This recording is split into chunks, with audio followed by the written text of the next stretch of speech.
মনপুরার এই সেই viral road যেটি মনপুরা মেরিন ড্রাইভ নামে পরিচিত। এখানে যত পর্যটক আসুক না কেন তারা কেউ না কেউ একবার হলো এই রোডে এসে বাইক ট্যুরে আসবে। এই রোডের একটা স্পেশাল বৈশিষ্ট্য হলো এক পাশে সবুজের সমারোহ আর এক পাশে হইল মেঘনা নদীর দৃশ্য, যেখান থেকে বঙ্গোপসাগরের মোহনা শুরু।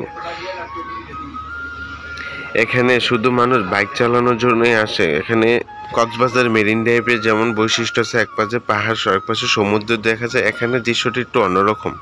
এখানে হইল এক পাশে নদী দেখতে পারবেন আর এক পাশে প্রাকৃতিক সবুজের সমারোহ দেখতে পারবেন।